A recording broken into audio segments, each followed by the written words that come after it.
I think we can roll here. That's Alan, I'm Drew. We'll sort of tag team this.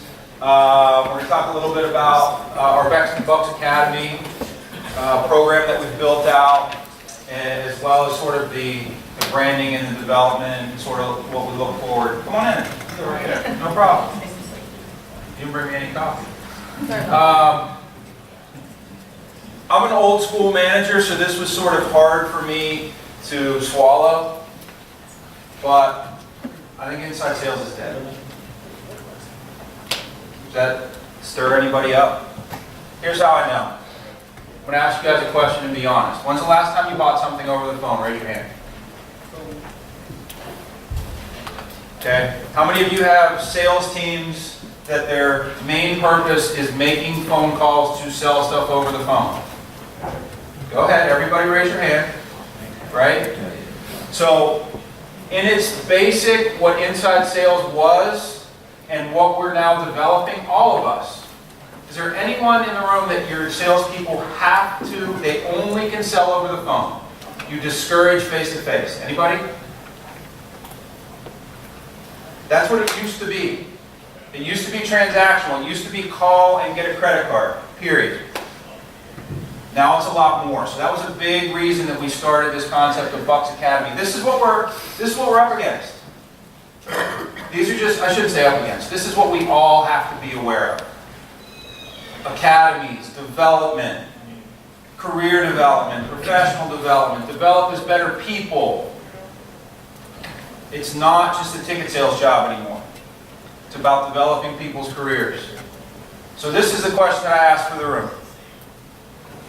Why I'm a candidate. Why should I come work for you? Don't all jump at once. Open mic night. Who can tell me why should I come and work for you? And the guys from the Pirates can't tell me. Someone tell me why should I come and work for you? Anybody? I'll start. Career growth. Career growth. Great answer. What else?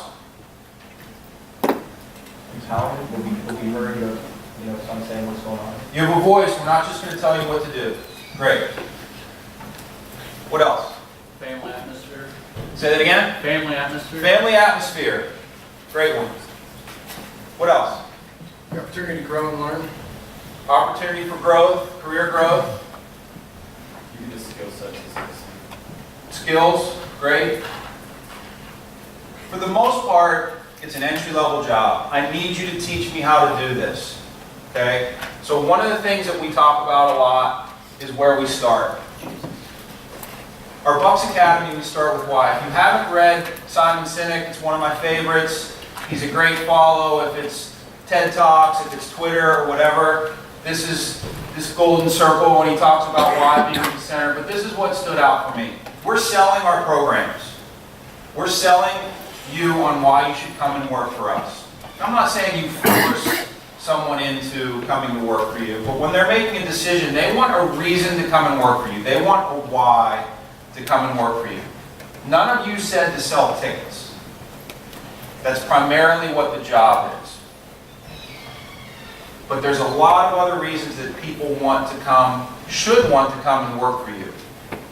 So we start with why. That's where I'm going to pass it to Alan. This is part of our B.U.C.S Academy, our website that we're going to refer to every so often. But this is Alan's group. He builds and rebuilds it every year, so I want him to talk to you a little bit about our why.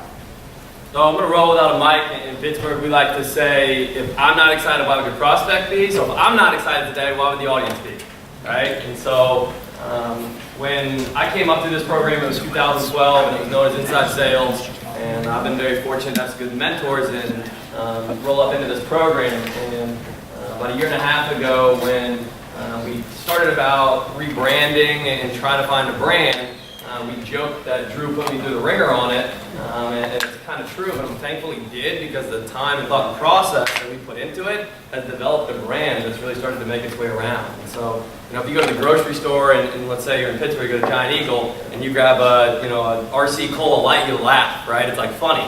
You pick up a Coca-Cola, and there's a sense of a brand, and there's a sense of pride, and there's a sense that you're a part of that brand, and that's what we wanted to try to create in Pittsburgh. And so, through a lot of good people, but through the nature that you're a part of a community and you're a part of an alumni group. And, we've been able to do some of those different things. And the biggest part to us is the people. So it's finding people that want to have a long-lasting career in this business. And so we're going to talk a little bit more about recruiting and hiring and training. But I think if you don't have the right people, you don't even get there. Absolutely. Anyone know Lonnie Jones? Come on in, guys. You guys look familiar. You look like high-powered salespeople. We could have missed this, Those are two of our best salespeople. Anyone know Lonnie Jones? ESPN. The timing of this was perfect. I was driving home the other day. Lonnie Jones was on. Not a lot of NBA talk in Pittsburgh, so he's normally my fix. It was the day of the NBA draft, and John Calipari walked by his desk, and he said, "What is John Calipari doing at the NBA draft? That guy is always out recruiting." And he actually referred to it as, "He always be recruiting." This job, managing this group, is you are always recruiting. It is 360. It is every day. You are talking to people. You are looking for talent because you are trying to develop the next manager for this group, the next director, the next VPs. This is a cycle that we want to try and continue to manage up to, but you're always recruiting. So these are a couple of things, and I'll pass it to Alan. He can talk to you a little bit about our recruiting. So he talks about always be recruiting. I'll joke around that I was at a bar across the street from PNC Park the other day, and there was a waitress. And there was a little bit of a connection with somebody, and I asked the waitress, said, "Hey, what's 3 things I need to know about you?" She said, "I'm awesome, I'm confident, and I'm driven." We brought her in for an interview the next week. So you never know where you can find people, but I was curious to hear from some people in the room. If you're going and trying to find great people for your organization, where do you guys go? Or where did somebody find you? Either one. Who we got? Where do you guys recruit? Referrals. Referrals. Awesome. Where else? Where do you go to find talent? Career fairs, local, all over the place? Anywhere local, okay. Networking events? Sports business. Someone said Bob Hamer? You guys are shit. Bob worked for me, I love Bob. Yeah. It's just a joke. Just being open to, brought a gentleman in for an interview the other day who was walking my neighborhood one Sunday morning selling pest control. And the kid was great. And he took me through the whole process. He answered every objection. Next thing you know, I'm giving him my credit cards. And Some of the best salespeople I've ever had was the girl that came to my door to sell me magazines. I bought like $300 worth of magazines. I don't even pick up magazines anymore. I worked in Phoenix. I'll never forget, it's one of the most memorable interviews I ever had. I worked in Phoenix, and a guy came in, he sold rain gutters in Phoenix. He made a living off of it. I was like, we gotta get this guy. So there's traditional, but I'll let Alan sort of roll through a couple of things that we focus on. First thing you guys mentioned colleges, right? So you have to own your backyard, and we take a lot of pride in that. And I think that one thing we do a really good job of is, I think sometimes for an entry-level sales manager, it can be overwhelming with a lot of different processes involved. So, a popular topic throughout the conference has been, how do you give some responsibility and autonomy to your top salespeople so that, they can get some experience without necessarily jumping right to management. And so something that we try to do is help a account executive kind of own a relationship with the university. So, we've got a couple of different people who maybe they manage Cal U or they manage IUP, and number one, that gives them a great experience, but number two, it also takes the burden off of the entry-level manager a little bit, so there's a funnel, and only the top people are making their way to the top. And, it's great experience all around, but, Drew and I always talk, you have to own your backyard, that's number one. Number two, you guys hit on a lot of these, right? Sports Business Solutions, that's Bob Hamer. If you do not attend the Mountain Union Conference, I would highly, highly recommend it. We've hired some standout people from there, and there's a number of teams that are there. So that's one that I would definitely put on your checklist. And one, too, dive deep into your league. It's funny, I went out to Arizona for a Major League Baseball Diversity Summit this year, and there weren't a lot of salespeople there, and it kind of gave me a leg up on a chance to meet a lot of really great people. So make sure you're involved in your league as much as possible. Expanding our reach. So we joked around a little bit about this, but sometimes you can hire the hometown kid and they get off to a great start because they know the area. But when you hire somebody who's not from there, you're all in, right? They can't go back to their grandma's basement and hang out. They can't rely on their friends and their family. They got to dive in full force. They got to meet new people. They got to get to know the city. And I think when you bring somebody from across the country, like we just hired a kid from Baylor, from Texas, he is 100% invested to be a part of our organization. And if he doesn't, he's shipping out.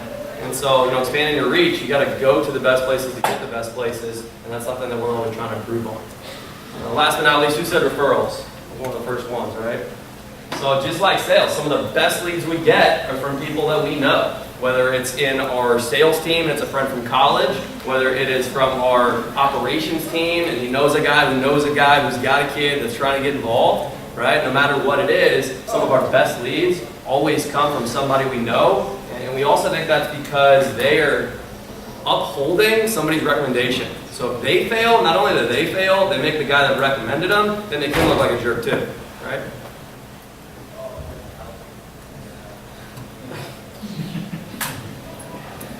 I laughed, I just wanted something to be funny.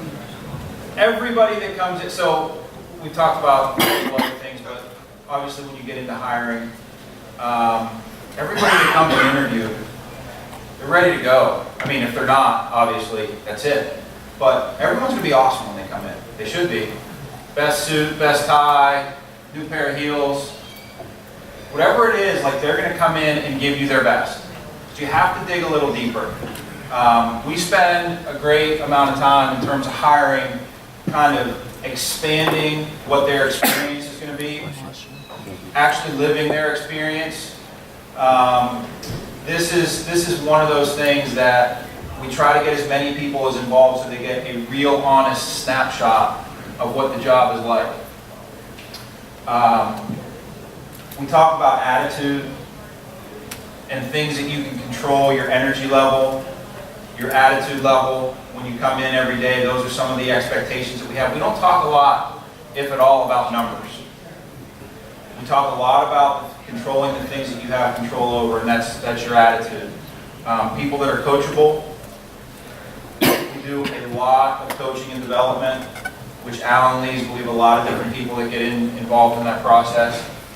How many of you mentioned Bob Hamer, but have you been through a sales combine? You know what the experience is like? That's a real practical sales type of experience. And those are the expectations that we're going to have when you come and work for us. So it's a good opportunity for you to experience that rather than to get into something that you might not want to do day in and day out. So we try and set up that. Got to be honest. I think you can sell just about anybody to come and work for you. But it shouldn't be a sales process. It has to be both sides of the table. It has to be sharing and talking candidly. Listen, I think this is the best industry in the world. And I think we're all here because we love our jobs. But there's still real jobs, especially in sales and retention. They're hard, there's numbers, there's pressure, there's losing streaks, there's bad hot dogs, there's flat beers. We hear it all. But you have to understand that from the beginning, or else there's a good opportunity for you to wash out. The one thing I want to add at the bottom of that, I have a lot of people that ask me about, well, there always seems to be sales jobs. So I just want to get my foot in the door. Can I get into marketing after this job? You guys heard that before? Anybody? Every day? The best I can do is offer you my personal advice if you ask me that question. I think if you want to be in marketing, you should get on a marketing track. There's agencies, there's startups, there's any number of things that you can get marketing experience the same way that this is going to give you sales and retention experience and skill development. I don't think you're going to, now if you think you can sell and it doesn't completely turn your stomach, the idea of having to pick up a phone each day or go on an appointment each day, if you have that attitude and that energy, we'll give you the skills. We'll teach you the rest. But if you're afraid of it from the beginning, and you just want to wait it out until you get that marketing or that PR job, you should probably get on a track that's going to take you to that end goal faster. The other side of this is it's an opportunity to develop other leaders in the organization in looking for these things and being a part of the hiring process, as well as the recruiting process. But mainly in the hiring process, we have people around our staff that want to be managers. So we get them involved in this process. And they know better than anybody, because they're living it, what it takes to be successful. So they can share that as we roll through. Want to talk about leadership? Yeah, the only other thing I wanted to hit on hiring too is, if you watch a TV show, you watch a movie, you talk to people in other industries, they talk about an interview, and it's me sitting across the desk where you're drilling you on questions. Right? The way we do our interview is a little bit different through the sales combine, and we call it a day in the life of Bucks Academy. Bob Hamer does a 2 or 3 day combine, and what I really love about it is, how do you measure attitude and work ethic? And it's really tough to do in a 1 hour setting. So we do an 8 to 12 hour day, and you come in, you spend the whole day with us. You're doing training, you're on the phone making calls, you're getting hung up on, there's normally a social side of things. And I think you really need that length of time if you're going to invest the time and resources and energy that we do into our people. So, if you're doing a 1 hour interview format, I would highly recommend rethinking that process. The other thing we talk about is great leaders don't tell you what to do, they show you, right? So, in my mind, I always think of this picture, and it's like a prince of Egypt, right? He's up on a chariot, and there's guys carrying the chariot, and he's got a whip or something, right? And that's a boss. And a leader is the guy in front of it, and he's carrying the chariot, and he's got his guys behind him. Right? He's out there showing them how to do it. Alan, I don't know how to call this account. Give me the phone. Dial it up. Right? Lead by example. Don't just tell them what to do. Want to roll on this? Yeah, so, we talk about training, and to us, it's not just training, it's a coach. So when we hire somebody, the thing I always tell them is, listen, I'm not your best friend. Like, dude, don't send me a Snapchat, don't text me at 2 in the morning, but I'm not mom and dad either. Don't come to me and ask me questions. I'm your big brother.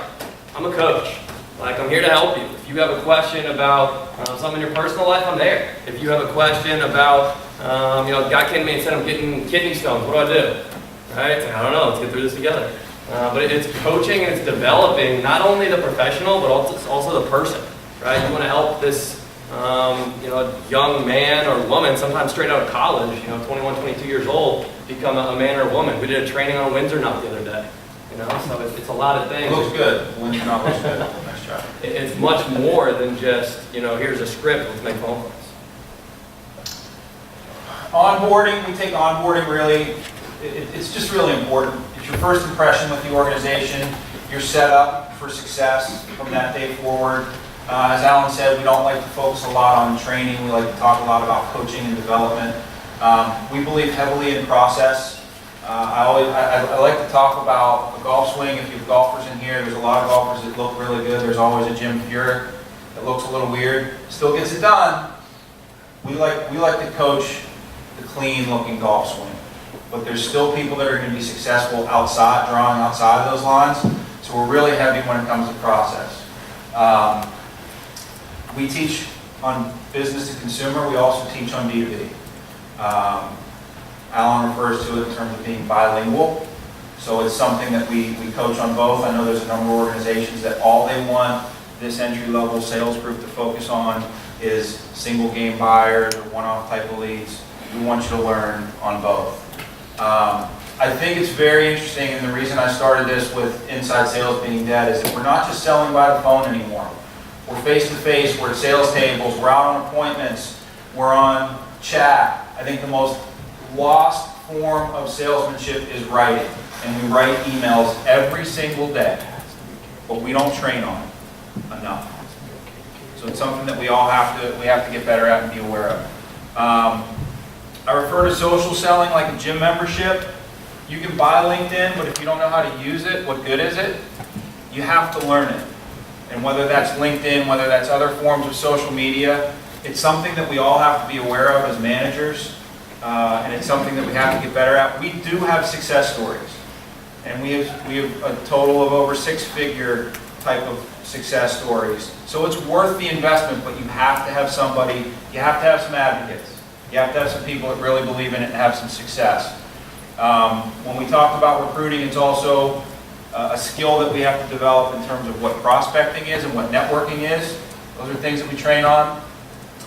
Public speaking is important. You have to stand up, talk in front of your own staff, someone else's staff, a client's office, give a presentation. We train on that, as well as mentorship. We set up meetings with a lot of our senior staff, from our team president on down, for them to sit with this group and talk about what they think it takes to be successful in this business. So that's very valuable as well. A couple things too. I think what's beneficial for you guys is to give you some takeaways. You walk away from this, and what are some things that maybe you can try to work on. And a couple things. I think the millennial topic is a real buzzword right now, right? And so a couple of things that we notice. Number one is FOMO. Like, millennials are scared about missing out, right? They're watching everybody's stories and seeing what's going on. They're scared of missing out. I also think there's a fear to talk to businesses and CEOs. So our process and philosophy is week 2 with the B.U.C.S Academy, you're learning how to talk to a business. So if I get Drew Cloud on the phone, I can go from, hey, I'd love you to come down and check the dugout, to, I don't know if you can use this like other businesses can, but what I want to do is 30-minute calendar on your meeting. And I'll come to you because I know you're a busy guy. If they can flip that script, the high yield sales start to roll in a lot quicker. Right? The other thing we notice is they email like they text. So the grammar's not there. If you're not checking what some of your reps are sending out via email, I would highly recommend. It might turn your eyes a little bit. Check it out. Take a look at it. What I have them do is send me an email, and then I'll edit it and send it back to them in a different color so they can see some of the changes I made and help coach them through that process. So just a couple takeaways for you guys. So I'm gonna move a little quickly. I think we've got 7 or 8 minutes left. Anyone know what in Pittsburgh what they refer to the family? Anyone know what that? This is a relatively young group. 79 Pirates were referred to as the family. It was a rally cry. It was when we won a World Series. But within our organization, we think about family. We think about our environment. So we talk about our family, and when different reps join the team, they join the family. So I didn't want you to just think I didn't know how to spell when we put this up. But the priority for us in terms of growth in our alumni and development of people, obviously we all want people to come and work for our organization. We make big investments, we spend a lot of time, we spend money on commissions and salaries and all those other wonderful things. Reality is it doesn't always work out that way. We put 18 people in a sales room, doesn't always mean career growth. So we do talk during recruiting and hiring, and we utilize the network that we have. These are all teams in the last 2 or 3 years that we've helped people get hired at. And it's something you should talk about. If there's one on there for you, talk about the opportunity is not going to just stop here. And not everybody, quite honestly, wants to work in your city forever. As much as I love Pittsburgh, not where I want to spend my entire rest of my life. I've been and worked in other cities. So this network, think about the number of people that you know at this conference with other teams, and how many times you get a call when they have something to fill. Keeping that relationship, keeping that network open is definitely something you should talk about. So The Daily Drunkers is a book that I keep on my desk, but culture is something we pride ourselves on, and I think when I look at a culture, like, yes, we're playing music and we're having fun and we're shooting Nerf guns and we're doing those things, but at the end of the day, it comes down to people, right? And it's all about the people that are part of your organization. So, when we go through and we hire people, we want to make sure that they're highly invested. So, a couple of different things that we do is, if you would call your office full of colleagues, I don't think you have a good culture. If you think your office is full of friends and people that want to hang out outside of the office as well, I think that's how you know you have a pretty good culture. And so, we do some things that have some fun, whether it's they're all on standing desks and there's tropical house music blaring, and you walk through the office and it's the heartbeat of the sales floor, and it's energy, and everyone gets better because that team is bringing that energy every day. Whether it's when you sit down at a desk, you can see every person that sat at that desk before you and where they are now and where they got promoted to. And we've had reps in the past where maybe they're having a bad day, and I look up Will Davis with the Sacramento Kings, and I shoot him an email and say, hey man, you sat at that desk, you got promoted, what did you do? And so you're connected to this full community just by sitting at that desk. And that's something that we take a lot of pride in, and it's pretty special. We talk about, being a leader, not a boss. So some days we'll have a rep jump into the middle of the sales floor, senior rep, and they actually, it's beat the senior rep day, right? And maybe they have a handicap, but they're going head to head, and they're on the sales floor getting people juiced up. We give specific metrics. It's not just, hey, go do this. It's 51% on intangibles and 49% on revenue, so you can measure yourself throughout the way. Communication, right? Are you having one-on-ones with your teams? Are you meeting with people? Is it an open forum? Can they come to you and tell you anything in the world? I think recognition, you guys will notice on here, it's actually a Stargill star back from the family days.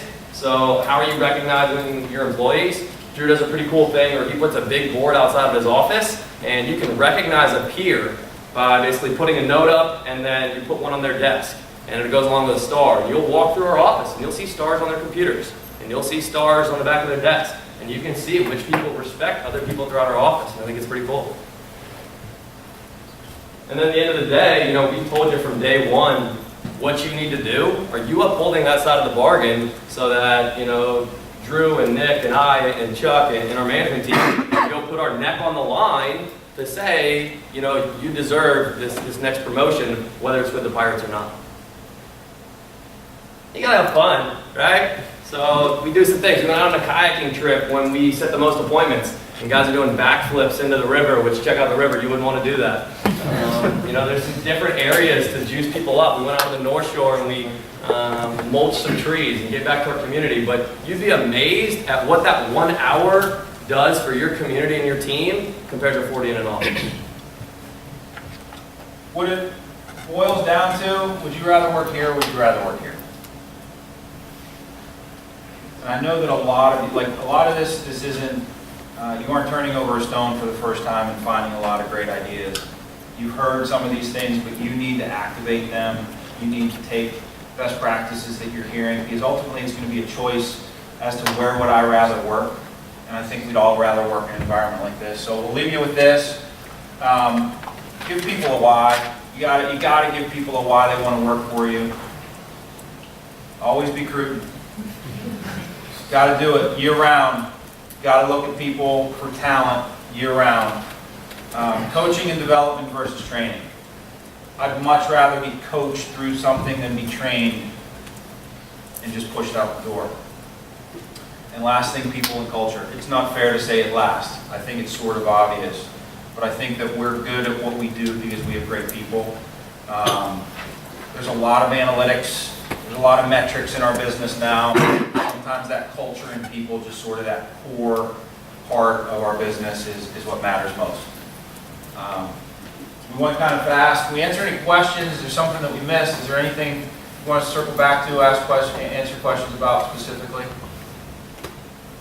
We were that good. We were that thorough. Hey, real quick, Alan, when you go back to the onboarding aspect, what do you guys do more specifically that creates that wow moment on their first day? I think it starts before their first day. So we put together a playbook similar to a wide receiver that's coming to play for a team. And whenever we can, we FedEx it out in advance with a little bit of gear. And so before I even start there, I'm getting to know the product, and that gives us time that first week to spend it more on people. You walk in and there's brand new gear sitting on my desk.